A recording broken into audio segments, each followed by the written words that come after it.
BFM Business, 10h, midi, l'émission 100% placement. Intégral placement, Cédric Decoeur, Guillaume Sommerer. On vous emmène au cœur des marchés. Vous êtes aux premières loges avec nos deux traders, Jean-Louis Cussac et Alexandre Baradez. Bonjour messieurs. Bonjour tout le monde. Bonjour. Alexandre Baradez, depuis IG qu'on aperçoit en duplex, et Jean-Louis Cussac pour Perceval Finance. Alexandre, on va bien sûr parler de Carmat, cette séance assez dingue, là, début de séance assez dingue aujourd'hui. Moins 12% actuellement Carmat, mais d'abord un coup d'œil sur le CAC, Alexandre, après la petite hausse d'hier du CAC 40. Aujourd'hui, on repère 0,5%, 4553 points, toujours autant d'hésitation sur les indices.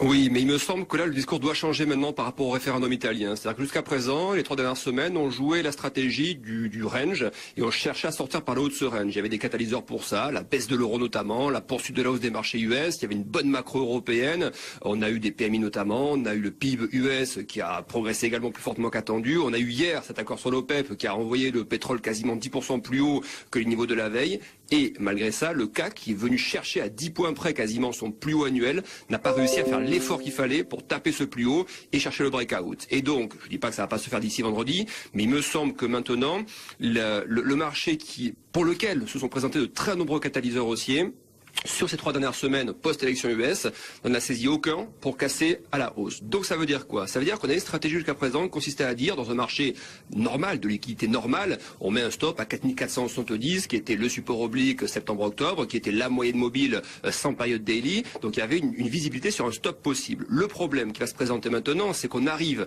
avec un CAC qui peut rester en ce range jusqu'à vendredi soir et que lundi matin, c'est la loterie. Soit vous avez un référendum positif en Italie et vous pouvez gaper de 2, 3 à 4% à la hausse, soit c'est négatif et on peut avoir la même chose à la baisse. Et le problème dans ces cas-là, c'est que s'il y a un gap, les stops ne s'exécutent pas au niveau que vous demandez. Ils s'exécutent 3 à 4% plus bas selon la liquidité du marché. Et ce seul risque-là, pour moi, même si à moyen terme, je pense que le CAC peut toujours sortir de sa tendance actuelle par le haut, je pense que risquer une stratégie entière sur un seul événement, le risque, l'espérance de gain par rapport au risque ne vaut pas le coup. Donc je préfère une stratégie flat, se positionner hors marché avant ce référendum, CAC, DAX, tous les indices européens, parce qu'on voit en plus que le FTSE MIB, qui est le premier concerné par ce référendum, a pris 4% sur les 2 derniers jours. Le CAC n'a rien fait ou quasiment rien sur ces 2 derniers jours. Donc il y a un vrai décalage qui pour moi ne justifie pas et oblige à se montrer très prudent. Donc vraiment stratégie flat. Je reste en revanche, et je terminerai là-dessus, confiant sur le fait qu'on puisse chercher 4750 dans une forme de bottom plus moyen terme qui se forme, mais à très court terme, on peut très bien lâcher 3-4% avant de repartir à la hausse. Jean-Louis Cussac, votre réaction, Jean-Louis Cussac, est-ce que vous partagez ce scénario, surtout cette stratégie proposée par Alexandre à 3 jours maintenant du référendum italien? La stratégie de rien faire, c'est ça? De pas être sur le marché, pourquoi pas? C'est toujours une possibilité, bien évidemment.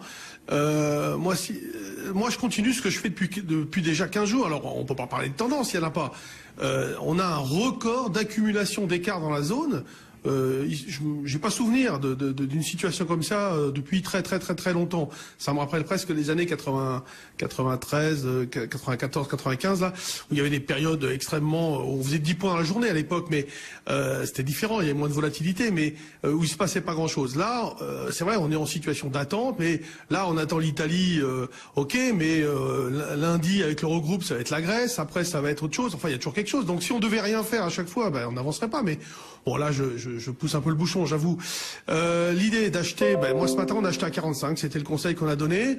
Bon, on peut acheter jusqu'à 25, et puis en effet le 4470, c'est le niveau de retournement, en tout cas d'infirmation de tout achat qu'on aurait pu faire. On peut le mettre aussi à 4440, parce que 4470, tout le monde l'a vu, et c'est vrai qu'à un moment donné ça me gêne un peu, et moi au départ j'étais sur 4440. Ce que je veux faire remarquer, c'est qu'il n'y a pas grand chose, certes. Hier, très gros volume, les ajustements au fixing ont été très importants, il y a eu 2 milliards d'échanges, donc là on peut imaginer que ce sont des ajustements de fin de mois, peut-être des pondérations revues, ça j'ai pas regardé de ce côté-là.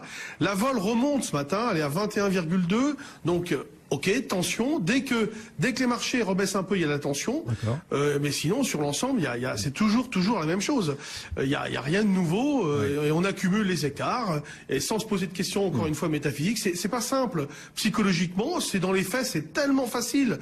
je crois que c'est vraiment, quand je vous dis un record d'opérations petites, gagnantes, sur 15 jours, c'est assez incroyable. On en fait 10 par jour, 15 par jour. Et on se dit, mais ça va bien finir par bouger. Non, ça revient. Ouais, les meilleures choses n'ont pas de fin. Parfois, Jean-Louis, en tout cas, certains traders qui profitent de cette situation, vous en témoignez. On a le pétrole aussi à surveiller, $52 quasiment le baril au lendemain des accords à l'OPEP. Et puis, un titre aujourd'hui, Alexandre, un titre à regarder de près, c'est Carmat qui perdait tout à l'heure 30% après le décès d'un 5e patient et surtout la décision de l'autorité de sûreté d'enquêter sur Carmat, peut-être. En tout cas, le titre qui sème le doute. Moins 30 tout à l'heure, et là ça va quand même déjà mieux, moins 12, c'est pas brillant certes, mais ceux qui avaient acheté à moins 30 gagnent, on est plus-value là déjà en quelques minutes. Oui, alors je vais vous répondre tout de suite sur Carmat, mais juste répondre à Jean-Louis Cussac, ne rien faire c'est une stratégie aussi. Je rappelle quand même à Jean-Louis Cussac que nous, sur les élections présidentielles, nous jouions, alors qu'il y a beaucoup de positions très neutres de ce côté-là, nous jouions la baisse, peu importe le candidat qui passait, on jouait la baisse et on est venu chercher tous les niveaux. Donc on n'est pas à ne rien faire sur tous les gros événements. Les élections US qui étaient un événement majeur, on s'est positionné à la baisse et la stratégie était payante. Là, il me semble que les conditions techniques par rapport aux devises, par rapport au taux, par rapport à la volatilité, ne présentent pas les mêmes caractéristiques, donc se mettre en retrait, nous sommes être plus prudents et voilà, tout simplement, c'est sur un événement très ponctuel qu'est le référendum italien. Mais donner l'impression que ne rien faire n'est pas une stratégie, je le conteste. Pour moi, ne rien faire peut faire partie de la stratégie, quand ensuite on essaiera de niveaux plus opportuns. Sur Carmat, effectivement, vous avez raison de le dire, on est carrément quasiment sur les plus bas. On se souvient qu'en 2010-2011, on évolue sur des cours aux alentours de 20 €. Donc effectivement, ce matin, on est venu chercher très bas, pas tout à fait sur les plus bas historiques pour le titre, mais très bas.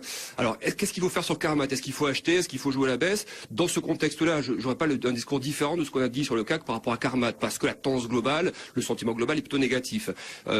Si on veut spéculer, mais là je laisserai évidemment ceux qui veulent le faire tenter ça, il y a le gap qui s'est ouvert évidemment entre hier et aujourd'hui. Hier on a clôturé à 33,7, on a ouvert ce matin beaucoup plus bas, donc il y a ce gros gap qui s'est formé qui peut présenter une opportunité de comblement. Donc chercher un comblement de gap à moyen terme peut être une stratégie. Si on est très prudent, on attendra à ce moment-là que le gap soit déjà comblé, que le marché revienne sur 34,35 et à ce moment-là chercher une stratégie haussière. Pour l'instant, il me semble que dans ce contexte-là, rester à l'écart de Carmat est la meilleure stratégie. Également. Merci Alexandre Baradès qui répondait aussi à Jean-Louis Cussac, IG face à Perceval Finance. Merci à tous les deux, bonne séance.